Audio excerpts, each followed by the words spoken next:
Conclusion. What I've learned from letting go. I love a good parable. I am an English teacher after all. My life is spent in pursuit of the stories that can help my students connect their individual journeys to the larger experience of being human.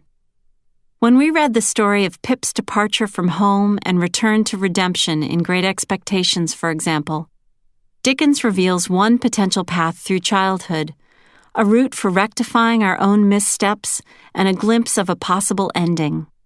Pip, like us, is imperfect, so it's reassuring to know that he finds his way through the mist and the danger and heartbreak of growing up.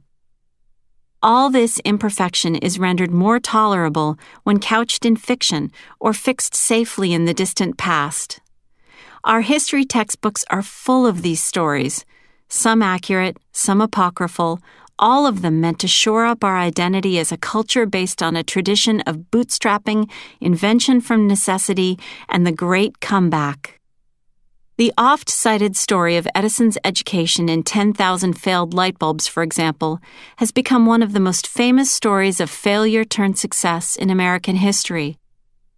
Edison is quoted, misquoted, and paraphrased all over the internet regarding the lessons of those 10,000 failed light bulbs and the triumph of that one successful attempt. Google famous failures and you'll find an entire day's reading from the well-worn Steve Jobs, J.K. Rowling, and Albert Einstein to the obscure Alan Hincke's S.A. Andre, Akito Morita. We reprint and repeat these tales of failure because we know they end well.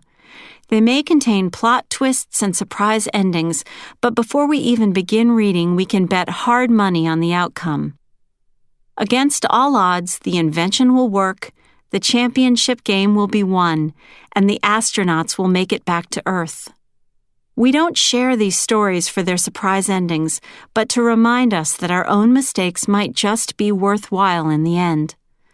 We need to know that our suffering, humiliation, and pain will prove valuable in the final accounting. If the unpredictability of our own journey is frustrating, the suspense that parents experience as we watch our children's stories unfold is downright unbearable. Because we can't possibly know how their stories will end, their failures are all the more acute, immediate, and treacherous, more Shakespearean tragedy than quaint anecdote. When my children make mistakes that endanger their own happy endings, the bottom drops out of my world. And in those moments, there's nothing I'd like more than to be able to flip to the end of their story and reassure myself that everything turns out okay. Sadly, that's not how parenting works. We don't have access to spoilers, and we can't skim through the uncomfortable chapters in our children's story arcs in order to skip to the happy ending.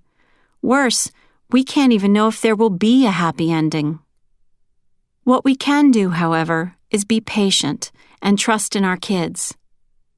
As I watch my own children make their way toward their denouement and strategize goals that I may not even be around to witness, I have no choice but to focus on the details of their journey.